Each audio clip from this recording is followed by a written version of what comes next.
Isso é um relato, um testemunho, um desabafo, o que você quiser chamar. Há um tempo atrás, aconteceu algo muito inusitado aqui na minha casa. Eu cheguei a compartilhar com algumas pessoas muito próximas, porque eu sei que as pessoas sempre vão ficar procurando justificativa para justificar o que aconteceu. E eu não quero que você fique procurando justificativas. Eu só quero simplesmente compartilhar com você e que possa fazer algum sentido para você ou não. Um dia começou a acontecer umas coisas muito estranhas aí na minha casa. Eu e o Wesley, a gente tava brigando demais, a gente não costuma brigar, a Aira ficou doente, não absoluto nada. E aí um dia eu tava lavando a louça na minha casa e cai um negócio aqui na minha testa, assim. Quando eu olhei o que era, quando eu passei a mão e quando eu peguei, era uma larva. Mas, para deixar mais claro, era uma larva de tapuru. Quando eu olhei pro teto, eu vi que tinha uns 5, assim, andando no teto. E eu fiquei com tanto nojo que eu fiquei, assim, desesperada, lavando meu rosto. E eu limpei a casa inteira, a cozinha, né? Procurei se tinha alguma coisa, comida estragada, alguma coisa estragada.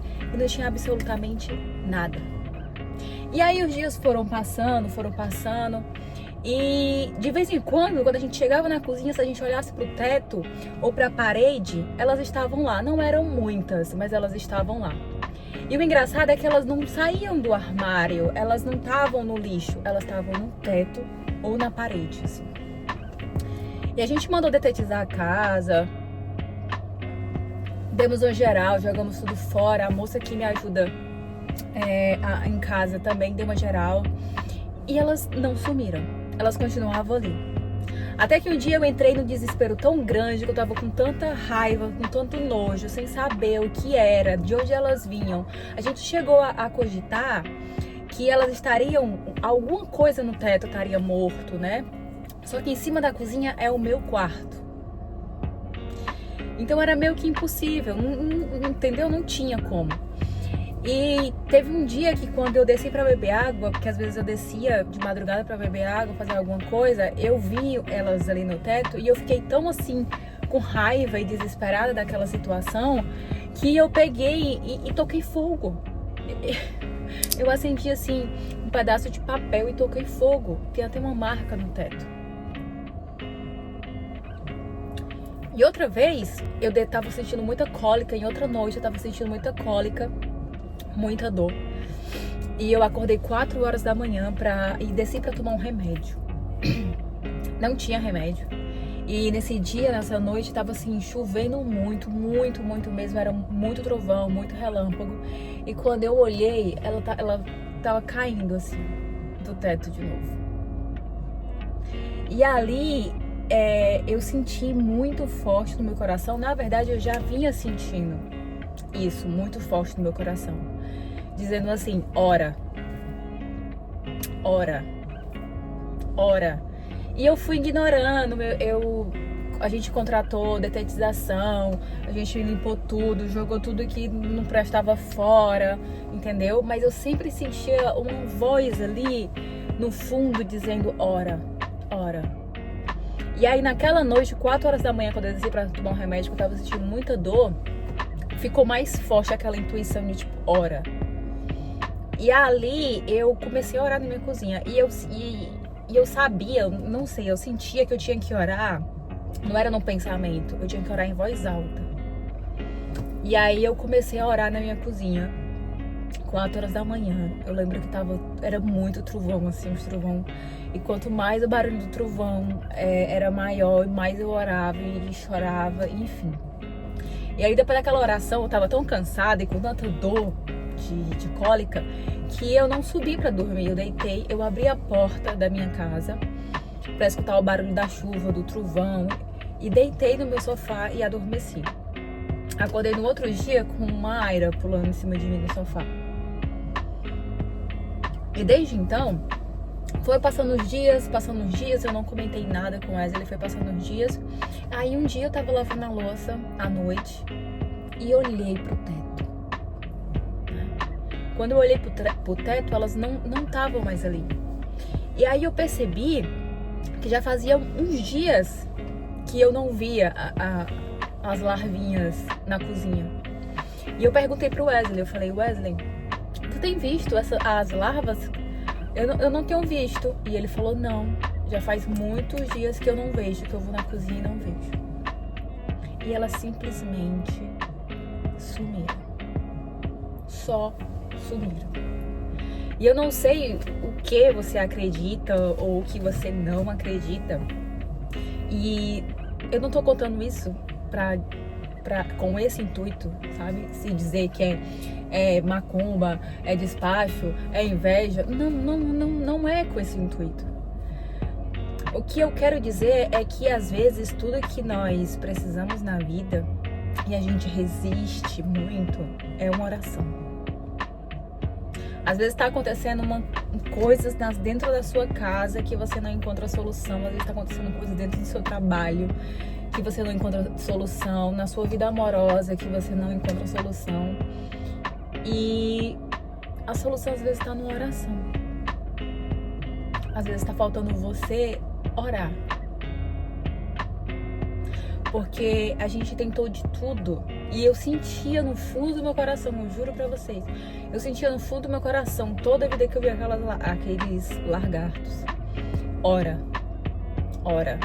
E eu ficava buscando coisas externas, sabe? Pra resolver aquela situação. E eu acredito muito, assim como existe muita energia boa, a gente tá naquela energia boa, a gente conhece pessoas com energia boa, eu acredito muito nas pessoas com energia ruim. E naquele momento, quando eu percebi que elas sumiram, e eu comentei com algumas pessoas, as pessoas disseram assim, isso é porque tu expõe muito tua vida na internet. Isso é porque tu tem muito mal olhado, tem muita inveja. E aí eu fiquei me questionando. É verdade, eu exponho muito minha vida na internet. Eu tenho que parar. Só que fazer isso aqui é a coisa que eu mais gosto de fazer. Então eu pensei depois de uns dias que assim, se eu parar, eu tô mostrando pra, sei lá, vamos chamar assim, né? Pro inimigo, pra energia ruim, pra sei lá o quê, que essa pessoa, essa energia é maior do que a minha fé, maior do que Deus, maior do que eu acredito, sabe? É até maior do que o meu amor por fazer o que eu gosto. Então eu pensei, eu digo, eu não vou parar. Eu não vou parar. Eu vou fazer o contrário. Quanto mais eu me expor na internet, mais eu vou orar. E aí quando eu decidi criar o canal no YouTube, eu sabia que eu ia trazer de volta a minha vida mais exposta, porque de um certo modo eu diminuí um pouco a exposição no Instagram. E eu sabia que eu ia trazer minha vida mais exposta de novo. E aí quando eu pensei, eu vou criar um canal no YouTube, me veio essa história dessas larvas e eu pensei, para cada vídeo que eu fizer, para cada coisa que eu for expor, eu vou orar ainda mais. Às vezes, o problema não tá longe, sabe? Às vezes o problema não tá quem tá assistindo na internet. Às vezes o problema tá do seu lado, um vizinho, um parente. Eu não sei em que vocês acreditam, mas eu acredito que as pessoas, elas não sentem inveja só do que você tem, mas elas sentem inveja do que você é. Eu lembro que tinha uma conhecida que ela achava ruim porque onde eu chegava as pessoas falavam comigo, as pessoas me davam atenção. Eu já cheguei a ter uma situação recentemente onde uma pessoa chegou pra mim e disse o seguinte: Mari, eu vou me afastar de você porque eu não sei lidar com a sua presença. Quando você está presente, você me causa uma insegurança que eu não sei lidar. Então, eu prefiro me afastar de você. Então, muitas vezes você acha assim, ai, eu não tenho nada. Eu não tenho nada, eu não tenho casa, eu não tenho carro, eu não tenho dinheiro, eu não tenho nada para que as pessoas sintam inveja de mim. Então eu posso aqui abrir minha vida, expor minha vida, mas às vezes você tem um relacionamento saudável. Às vezes você tem um corpo saudável, uma vida saudável, às vezes você tem um trabalho, às vezes você tem amigos. Quantas pessoas não têm inveja uma das outras porque a outra tem amigos? Porque a outra tem uma companhia agradável, porque a outra é benquista. E naquele momento eu percebi que não era sobre expor o que eu conquistava. Claro que isso também influencia muito. Mas às vezes a inveja vem, não é do que você expõe, é do que você é. É de quem você é. É como você fala. É como você age. É da sua coragem. É da sua determinação. É da família que você tem. Tem gente que tem inveja de você porque você é feliz no pouco. Tem gente que tem inveja de você porque você tá ali brincando na sua casa com seu filho ou com seu companheiro ou com a sua mãe, numa casa simples, mas você tá rindo, você tá se divertindo. Tem gente que tem inveja disso. O modo de eu fazer com que as pessoas não sintam alguma inveja ou me joguem alguma energia negativa é se eu morrer. É se eu me esconder dentro de casa e não tiver contato com ninguém. Às vezes a gente queria fazer algo e aí a gente passa por uma situação de inveja de um vizinho, de um amigo, ou alguém na internet, a gente se retrai. Não vou fazer, não vou mostrar. A gente vai deixando de ser você a cada dia ali 1% por causa de outro alguém. E eu já me retraí muito por conta disso. E eu acredito firmemente que nem tudo você deve contar e nem tudo você deve expor na internet. Eu mesma não exponho mais tudo na internet, nem falo para as pessoas, porque a minha boca era de sacola antigamente e ainda é um pouquinho. Eu me arrependo de muita coisa que eu contei para pessoas próximas, enfim. Mas eu decidi que eu não vou entrar num casulo, deixar de fazer o que eu quero, o que eu gosto, de ser quem eu sou, porque alguém vai estar jogando uma energia negativa sobre mim. Porque alguém vai estar jogando uma energia negativa sobre a minha casa, sobre a minha família, sobre os meus amigos, sobre o meu jeito de rir, sobre o meu jeito de falar. Que se você está se escondendo do mundo, deixando de fazer algo, porque você está com medo da energia ruim, da energia pesada, da energia carregada, ora. Não tem nada mais poderoso do que uma oração verdadeira. Nada.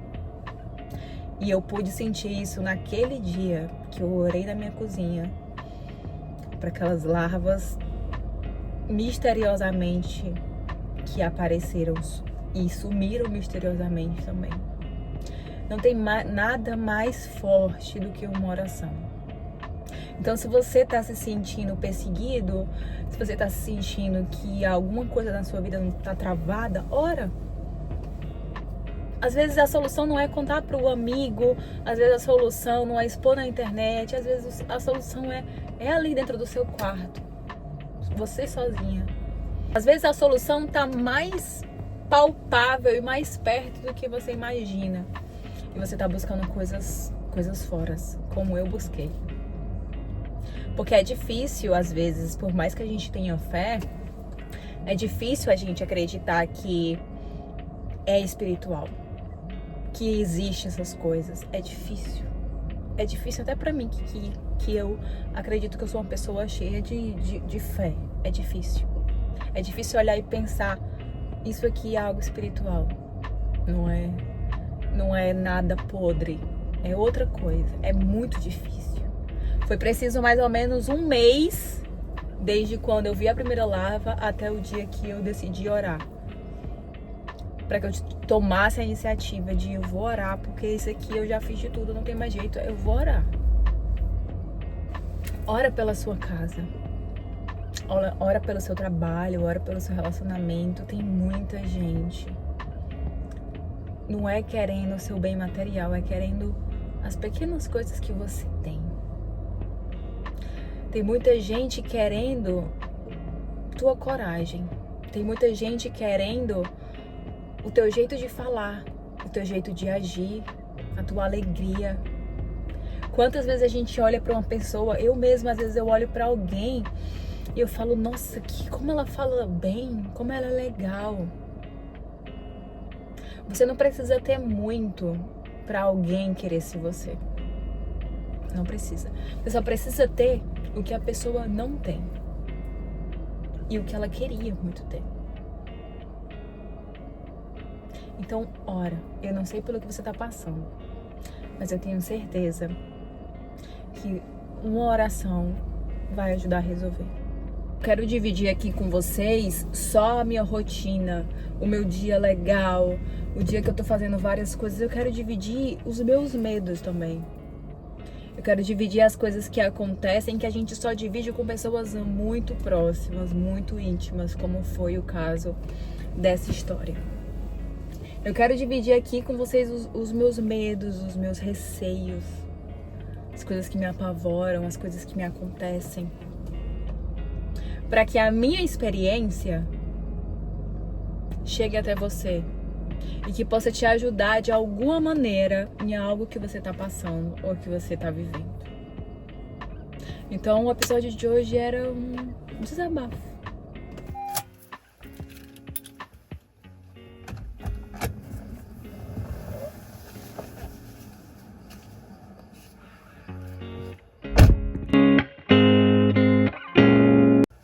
Peraí, mulher, esqueci de editor.